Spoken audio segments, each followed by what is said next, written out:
Welcome back. The show is still Good Morning Abuja. Yes, a beautiful, beautiful Tuesday morning here in the nation's capital. And we're super excited because this morning our advocacy on this program is going to be on the girl child.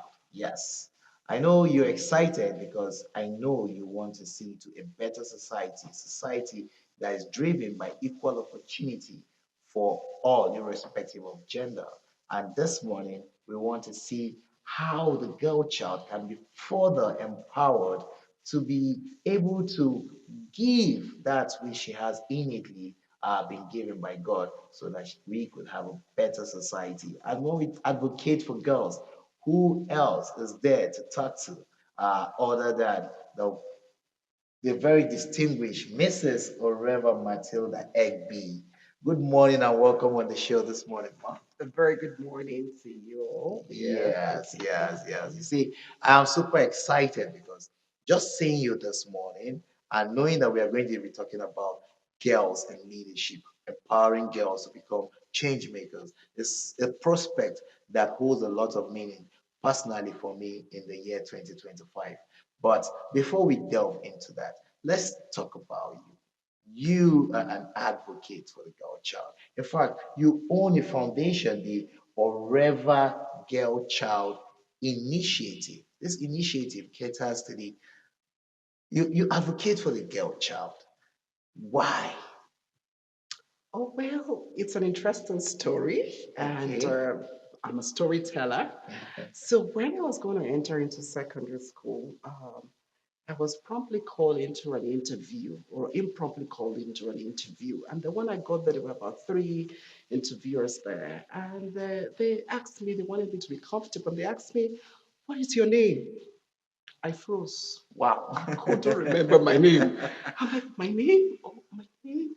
And wow. But anyways, they were very comfortable with me and we were able to go through and then I was taken in the institution. So well, that was my first interface with Wow. speaking out. And then the other one was a bit sad because my 4-year-old daughter at that time, we were going for a meeting, Okay. a church meeting, and there was a part for the children and the part for the adults. So my little girl then ran to me, Mom, I want to follow you to the adults Adult church. I section. said, No, go to the children's session. And guess what? When we're done, she ran to me, Mommy, there was an uncle who took me to the bathroom and squeezed me up and was going to be doing this to me. What?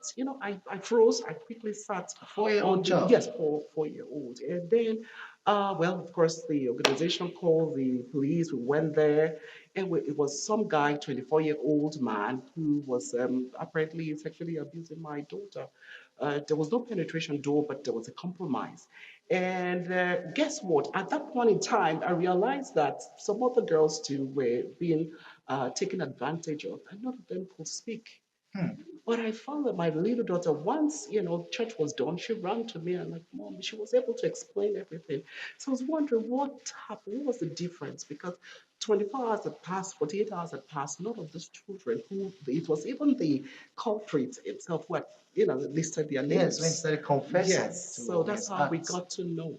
So I realized that I think at an early age, I was just communicating with my daughter without knowing what I was doing.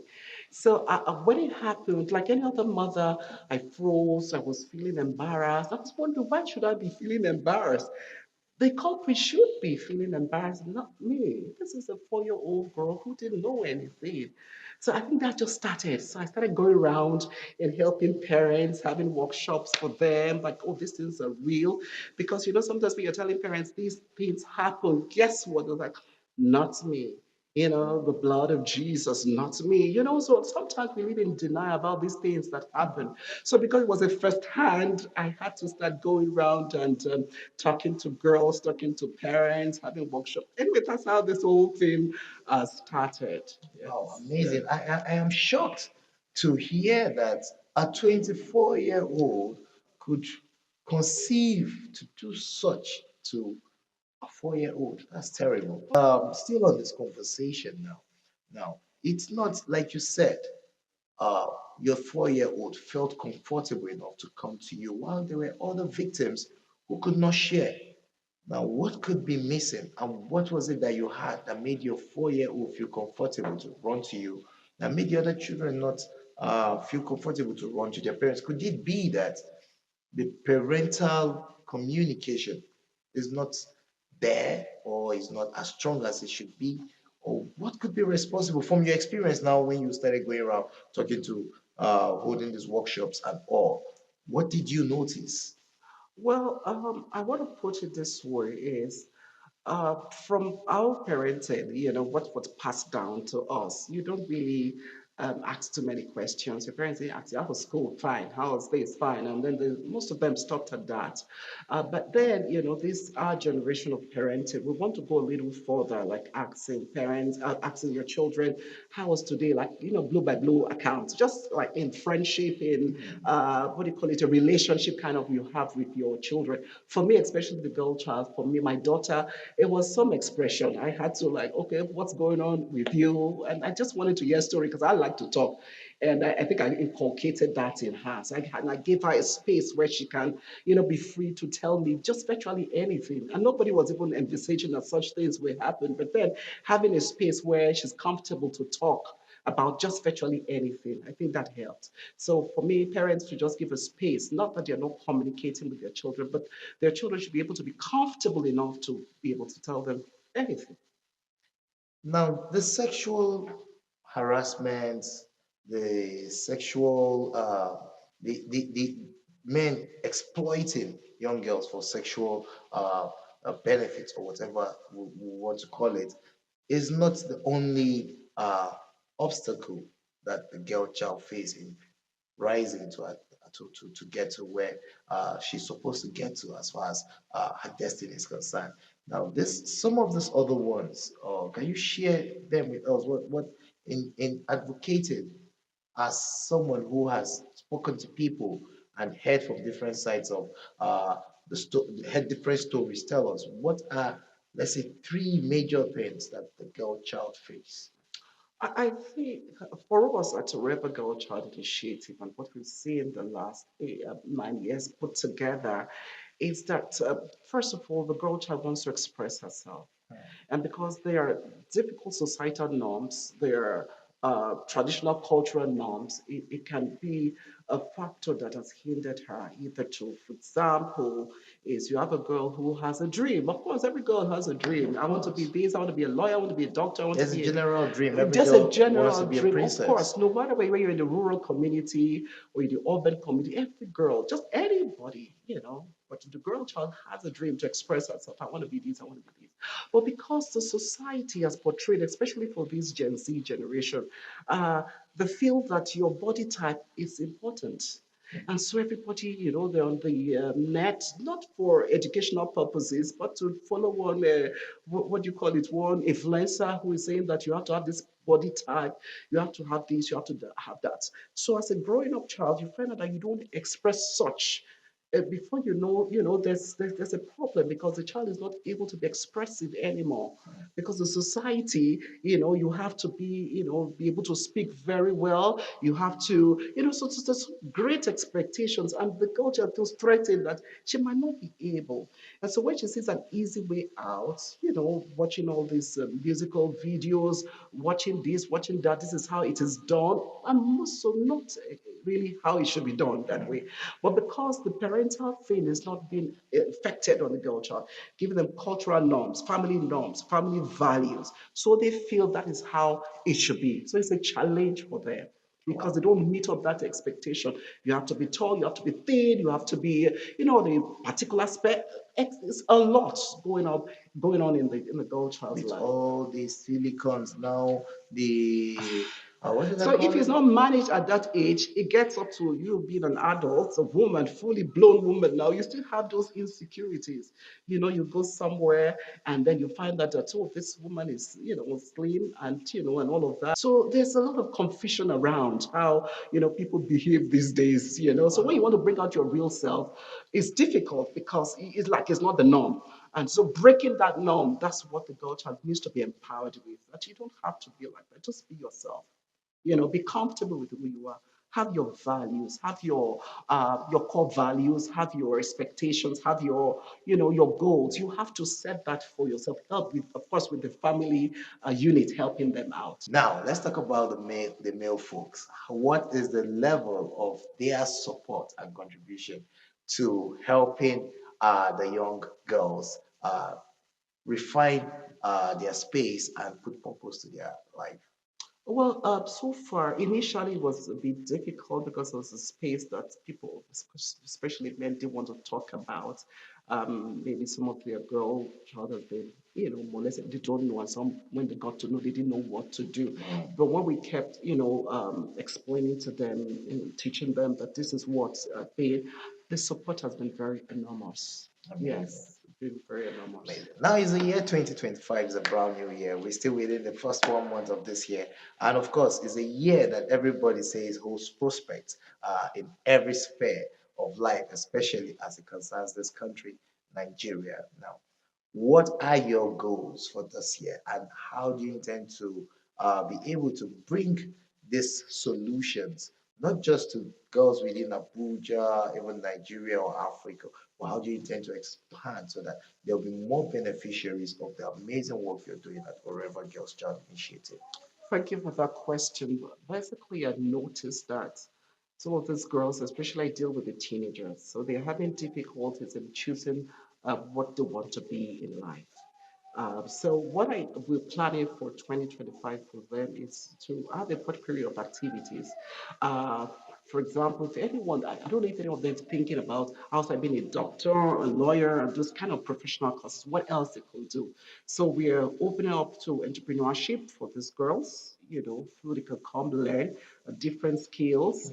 And then we're also opening up that, hoping that sometimes when we go to some of these organizations, for example, law enforcement, military, paramilitary, they can open their doors for us to bring out these girls, for them to have a first-hand knowledge. In fact, the other day we were at the Federal Road Safety, and Wow. the sector commander there, I had a one-on-one with these girls, and some of them said, "Oh, I want to be an officer, I want to be a this." So because it was a first-hand knowledge on ground to see some of these things, it was excellent.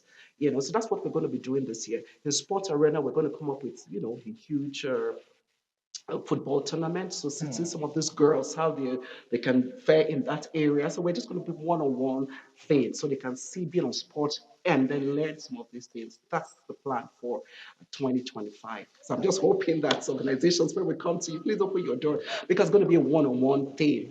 It's such a pleasure having you in the studio. We've been having this conversation with Mrs. Oreva Matilda Egby, who is the president and founder of Oreva Girl Child Initiative, an initiative that is helping to advocate on behalf of young girls, helping them shape their lives so that they could become not just wonderful, beautiful women who are change makers in the society, but those who also rise up to mentor those who are going to come behind them.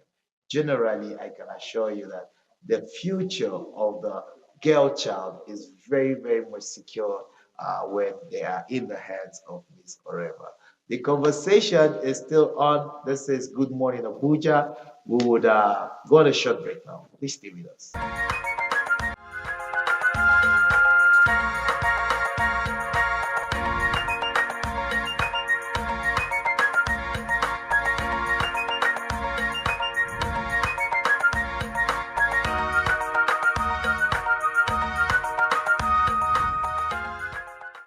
Welcome back. The program is still Good Morning Abuja. And yes, when we talk about Abuja this morning, we are going to be looking at the Abuja Municipal Area Council. And this time, we are going into the broadcast world of the Abuja Municipal Area Council. Many people would find this interesting, especially as regards broadcasting. Do you know that AMAC has a broadcasting unit? It's called the Abuja Broadcasting Services Limited, and this company is in the able hands of none other, a professional, a broadcast giant, if you permit me to use that word, the hands of Ibrahim Pam, who is the managing director and CEO, AMAC Local AMAC Broadcasting Services Limited. Good morning and thank you for joining us on the show this Thank you morning. very much. Good morning. How are you? Yes, I'm super excited to meet you and to have you on this show because your name is big.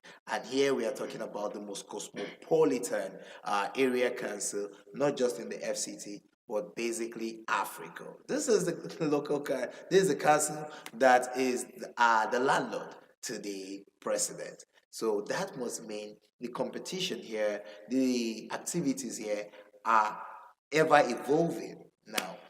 As someone who heads the broadcast company of this council, let us begin to understand why was the need for uh, this council to have a broadcast services. Okay, thank you for having me. Yes. And it's a privilege, really, to be on your platform today. This is an opportunity that we have long awaited to have, and fortunately, today we have it. So I must thank you very much. I must also sincerely appreciate the management of NTA for giving us this opportunity to come and have this chat with you today. Amak Broadcasting Service Limited is a brainchild of the current administration of Honorable Christopher Zakami Kalangu, the executive chairman of AMAC. Uh, it came about as a result of the existing structure that the current chairman met on ground.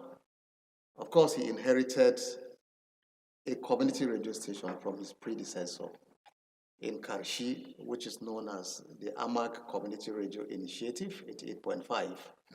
Karshi is located somewhere around the axis of Orozo, Kurudu, Karu axis. Yeah.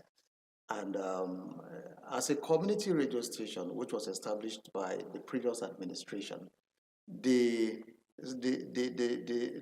reach of the community radio station, of course, as the name implies, is within that particular community in Karshi axis. And therefore, because government is a continuum, when the present administration came on board, the administration felt the need to diversify, to improve on the community radio station so as to be able to, to give, a voice to the rural communities in the entire AMAC. Remember that AMAC has about 12 electoral wards under it, and so the community radio station could not have been able to reach out to the 12 electoral wards, and so therefore the need to reach out to those wards became very, very necessary when the chairman muted the idea of establishing a station that would be able to cover the entire 12 wards. And kudos to the executive chairman. When he started, he established the AMAC Broadcasting Service to midwife, the birth of a commercial entity, which is today known as Municipal FM 95.3. Amazing. Yeah. So the essence of Municipal FM 95.3 is to be able to reach out to the 12 electoral wards and beyond, and be able to sensitize, the residents of AMAC and FCT generally on the projects, on the activities, on the programs, on the policies of government at the third tier, at the third tier level. And it will interest you to know that Abuja Municipal Area Council is the first local government in Nigeria to run a broadcast media outfit. It is a plus. It's a huge plus. Administration of Honorable Christopher Zakami Kalangu. Amazing, amazing, and kudos to him. In fact, when I heard about the AMAC Broadcasting Services Limited, I said, "Wow, I've never heard. I've been around Nigeria and to so many area councils and local governments, and I've never heard a local government say they have a radio or even a broadcast service station. So big kudos to him. But now let's come. Setting up broadcast institutions are not easy task, especially with the amount of funding that is needed to establish them. So talking about funding now, how would you rate the level of funding that this broadcast service is receiving, especially the municipal FM? Yeah, that's a good question, and I will want to narrow it specifically to our own station. Um, you see, basically, the challenges we have today in broadcasting is, of course, funding to be able to cater for different projects. You have equipment, you have personnel, you have running costs, you have overhead, and so on and so forth. We also have the regulatory agency who is also there, waiting, at the end of the year so that they also charge you. Licenses. Exactly. So the issue is that Amag Broadcasting Service Limited is a limited liability company. Yes, it is owned by Abuja Municipal Area Council, but as a limited liability company, it also have what we call shareholders. Okay. So now both AMAC as a shareholder and other shareholders come together to put funds together, and then of course to be able to establish what we have today as AMAC Broadcasting Service, and that's how we get funding. Now we also get funding, of course, from by the time the station starts running its full activities, because right now we're on test transmission, and hopefully the test transmission will be ending probably this week or thereabout. So by the time we now go into full broadcasting or full transmission of normal programs, we're going to also leverage on other sources of revenue. Of course, we have program sponsorship. We've been able to reach out to some other clients out there to see how they can come in to sponsor our programs. And then, of course, we have the normal advertisements, which and we also have other events that we intend to plan as ways of augmenting, funds to run the station. So generally, on AMAC Broadcasting Service, this is how we intend to fund, the projects. Okay. The AMAC area council is a competitive space, very, very competitive. We have a lot of people, a lot of broadcast companies already here. Now, let's speak to relevance. What would you say stands, let's say the municipal FM, the community radio at Karshi, or other broadcast outfits that the AMA Broadcasting Service might want to bring up in the future? What would stand them out? What is that particular relevance that you would say is unique to you? Yeah, interestingly, from statistics available to us, we are aware of the fact that in Abuja alone, we have not less than 40 radio stations. So, what makes a unique difference about our station is the fact that we have a niche that we have carved for ourselves. And what is that niche? The niche is the area of our coverage. Now, basically, what is our ideology? Our ideology is to be able to reach out to, you know, permit me to use this word, the uncatered for. Unfortunately, a lot of people who reside in the city tend to think that Amak is all about, the town. People who reside in Wuse, in Metama, in Garki, in Asokoro, and so on and so forth. But Amak is beyond that, exactly. So, like I said, earlier on, Amak is made up of 12 electoral wards. Now, these electoral wards are even zoned into three. We have Zone A, we have Zone B, and we have Zone C. One of the zones is around the Karshi axis. And of course, in Karshi axis, beginning from Nyanya to Karu, down to Kurudu, Orozo, and all those places. That is one of the zones. And then there are rural communities that are also in these zones, which are already neglected by most of these stations. Another zone is the Garki axis. The Garki axis, comprises the Asokoro, the airport road, that's the Kabusa, the Garki itself, and the city center, Wuse, and so on and so forth. Then we also have the Jiwa axis. The Jiwa axis, you talk about Karimo, you talk about Gwagwa, you talk about Idu, Dede, and so on and so. These are communities where you have, you have a huge population of not less than 600,000 people. So the niche we've carved for ourselves is to be able to reach out to these communities with the kind of content that will interest them, the kind of content that most of the stations have neglected because they don't have a voice. They don't have a platform where, they can reach out to the government to say, look, this is our plight. And so Yes. we're calling on the government to give us attention so as to be able to address our health challenges, to be able to address our educational challenges, to be able to address our infrastructural challenges, electricity, road, water, and so on and so forth. So basically, Municipal FM, stands an opportunity, a better chance to be able to reach out to these communities and then to tell government that this is the plight of these people and to also bring them, to make them participate in governance. Amazing. I am super excited to know that this community station is out here reaching out to people, particularly for these reasons, so that the quality of life can be better. As we like I keep saying, AMAC has like almost all the embassies, all the international communities who have to do business in Nigeria are here at AMAC.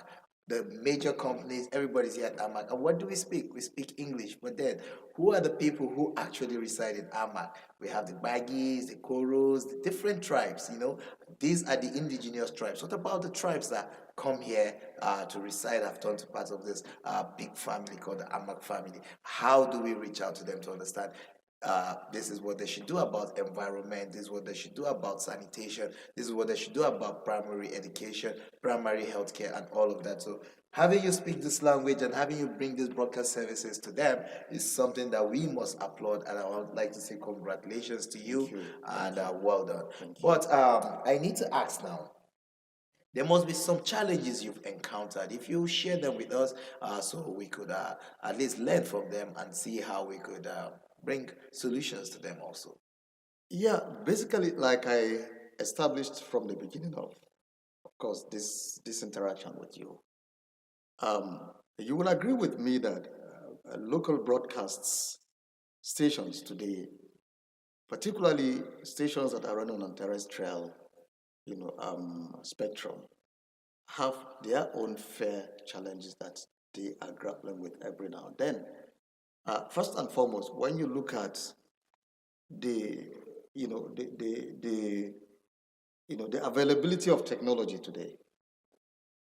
Now, one of the biggest challenges that broadcast stations today are facing is the fact that technology has taken the audience away from, the local broadcast stations.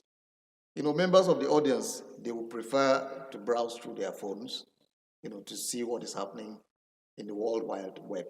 So they hardly now visit or tune to your station or tune to your channel to listen to what is happening locally, or to even watch, if it's television now, like NTA now, to watch what NTA Channel 5 is doing. They prefer to, just use their Androids or iPhones to see what is happening in other parts of the world. So that is a challenge by itself. So in a way, it has taken advertisers away, because the advertisers are looking at how you're able to populate your audience, and then they will begin to knock at your door to say, okay, we want to patronize you. So that in itself is a challenge. Then another challenge is in the area of content. Most of the stations you see around today, don't speak, like you said earlier on, don't speak the language that this target audience understand. So many stations just go out there to start rolling out music, and then the next thing is they open the phone lines and people will start calling, without addressing the actual, needs of the people. So when you have a target audience and you know that these are the needs of the target audience, you should be able to create the kind of contents, that appease them, or the content that, that draws their attention and then addresses their plight. So this in itself is a challenge, lack of content that addresses the challenges of the populace or the target audience. I mean, many other challenges, even funding on this, and we've had, engagement, stakeholder engagement with NBC and other agencies on how, to address this issue of power. It has brought a lot of stations to cut down or to trim down on the size of their workforce, because, of course, if you are investing in, say, okay, alternative energy, are you talking about diesel power generator? Are you talking about the solar energy and so on? And so these are capital intensive. Then you also talk about the equipment itself. Broadcast equipment is on the high side. Yes. is a huge investment, and every investor will want to, to have value for whatever he or she has invested. So that has also, brought about the trimming down of the workforce, because by the time you invest heavily in this equipment, and then you begin to look at how to break even, so these are some of the major challenges that the broadcast industry, is grappling with. Thank you so much for what you're doing. And of course, I'd like to thank the executive chairman, the Honorable Chairman of the Abuja Municipal Area Council, for a visionary leadership of setting up these broadcast services to be able to cater to the needs of the community. It's an amazing job you're doing, and kudos to the chairman. The year is just year 2025. It's just January in the year 2025, which means there's 11 more months to go. And I'm sure there are so many things to achieve in this new year. So I'd like to wish the Abuja Broadcast Services good fortunes and to say Godspeed as you continue to bring development to the community. Thank you so much. Well, sorry, before you sign up, let me also use this opportunity to appreciate the management of NTA Channel 5 Abuja for giving us a platform to be able to talk to the residents of Abuja Municipal Area Council and FCT generally on the transformation that the executive chairman of AMAC has brought to the people of AMAC. I want to thank you very sincerely for this partnership, and I wish that we will continue on this trajectory to see how we can be of help, to each other, as time goes on. Thank you very much. Thank you too. Thank you too. You heard that? You've heard it from somebody I call my big brother in the broadcast business. I'm talking about Ibrahim Palm, the managing director and CEO, Amac Broadcasting Service Limited. The program is still Good Morning Abuja. Please stay with us while we go on this very short break.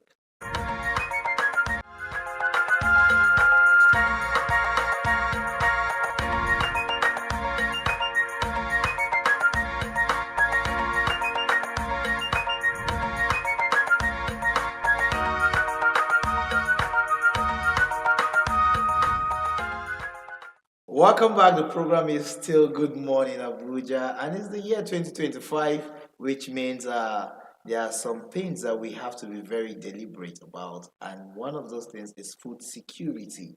Yes, it's alarming how expensive food are. You go to the market with say 100,000, and you can hardly come back with a bag full of foods. This is crazy. It's alarming. Is beginning to raise certain kind of concern, and that's why this morning our conversation is going to also touch on food security. But one of God's most wonderful creation is no doubt the bee. Yes, I learned they have two stomachs, one for food, one for nectar. How amazing is this creature? Small but very mighty. And its mightiness extends to food security because we all know bees are responsible for over 90% of the pollination that happens, which enable our forest, our areas of planting crops to flourish. This morning, I would be conversing once again because I've had the privilege of talking with her before with none other but Oji Chiamaka Precious, who is the CEO Makani Sustainable Solutions. Good morning, Chiamaka. Welcome on the show once more. Thank you very much. Happy New Year. Thank you. Yes, we spoke some time back and we did talk about the bee, of course, and your passion. You were very passionate talking about this wonderful creation of God, telling us how even your own life has been impacted by this beautiful, wonderful, very important thing that God has created. And then we spoke on the business side. This morning now we are talking about food security. And it's interesting to know that that small tiny creature that is just like a fly, it's this important. Now, let's hear from you. What, in your opinion, or how important is the bee? Bees are very, very, very important, like I always say. Even Albert Einstein knew this. He said, without bees, after some time, humans are going to disappear from the surface of the earth. Amazing. Yes. Why did he say this? Because bees play a very important role in pollination and crop yield. Research has shown that with the integration of beekeeping in farming, um, farmers have seen a 30% increase in crop yields in crops like watermelon, oil palm, cocoa, which means that with beekeeping, farmers can improve more on their crops. So basically, what you're saying is, if I have, say, a cocoa plantation and I introduce beekeeping to my business, my agricultural business of cocoa plantation, I will see higher yields. Yes. Now, this brings me to something very important, and this is the tomato scarcity of last year. Now, if I remember correctly, tomatoes were so scarce that people were buying just five tomatoes for as high as 10,000 naira. Yes, I can Now, remember that. yes, if we had that situation, and coming from you now, knowing that introduction of bee farming to maybe where tomatoes are planted can produce higher yields, will to avoid such a situation, because that situation threatened the security of food. Is this knowledge getting to the farmers? Now, with Makani Sustainability Solution, one of our aims is to promote beekeeping to the farmers, not just farmers, young farmers, because they say if you want to change the future, you have to change the minds of the young people. So we do a lot of training and programs for the young people to train them not just in beekeeping, but sustainable agricultural practices. We train them if you want to start a farm or a crop production farming, you have to have a bees at the site. So your bees can help in pollinating your crops. So when your bees is pollinating your crops, you don't have to even worry much about fertilizers because your bees will do the fertilization for you. Wow. Yeah. Now, let's talk about the decline in bee. There are concerns that the population of bees are in decline. Would you agree? Yes, because when it comes to beekeeping in Nigeria, we have a lot of lack of awareness. Farmers underestimate the power of bees when it comes to pollination services. So they use a lot of pesticides in their farm, which sometimes our bees, when they go out to forage on their own, when they come back, most of them notice that sometimes we just come there and you see a whole lot of bees die. So we asked them, what is the problem? We noticed that they have where they went to forage, there was some pesticides there. So I think a lot of initiatives should be done about this. The government should have policies in order to regulate the amount of Pesticides pesticides that are that being farmers used. use on their farm. Another problem too is when it comes to deforestation. We notice that a lot of people are cutting down trees for charcoal and other purposes. And when you keep cutting down trees, you're also reducing the population of bees in the environment. And bees is very important for the ecosystem. So one of the things we try to do in Makani Sustainability Solution is to research the alternatives to charcoal. What are the alternatives to charcoal? What if we try biogas or something else that would reduce people to cutting down trees for charcoal? I remember back then that there was a time I was walking down a road, and from nowhere I was attacked by bees. I ran like I was. And did they chase you? Well, some did, some Okay. did, Yes. and but when I got a few stings, but when I finally escaped and everything, I was made to understand that I passed where they were wearing a strong cologne, Okay, yes, and yes. for that it irritated them or something, and they felt something was. Maybe you wore a very strong perfume. Yes. Yes. So And when you were running, you were making these hand gestures like yes. you wanted to kill them. Yeah. Yeah, that was the problem. I always tell my students, whenever you see the bees, you can just keep your hand so they will not feel like you're trying to attack them. They can just keep your hand and just walk straight out. Wow. Wow. Yes. Well, bees are not totally our enemies. In fact, they are more friendlier to us than we are to them. And that is what Chiamaka here is trying to educate us on, so that we will be more knowledgeable about how we interact. And food security is super, super important, especially in the year 2025. That means the incidences that we suffered last year with the scarcity of tomato and some other crops that we were unable to afford in the open market due to their unavailability, such can be addressed, yeah, if we allow the bees do their job. And of course, Chiamaka here has warned against waste. Whatever you are doing in the agricultural business, please understand that there is no waste there. You just need to learn how to convert your waste to energy. And this intervention of waste to energy can be applied in our daily lives in so many ways, either powering our cars or providing us cooking gas that would now make used to make our meals. Instead of cutting down Instead trees. of cutting down trees, of Yeah. course. And cutting down trees is does nobody no good. Let's be honest with ourselves. We keep cutting down these trees. We're not planting these trees. Some of these trees are even older than us, and then we just go cut it down because we need firewood. Government has a lot to do here, and of course, people like Chiamaka are already doing their part, and so we say kudos to you. Thank you for coming on the Thank you show, very much. and we wish you all the best. We continue to advocate that you continue to sensitize people, educate people, so that these bees can better be appreciated, and then the world can be a far better place for us than it is already. Thank you. Yes, the program is still Good Morning Abuja, where we take a musical break.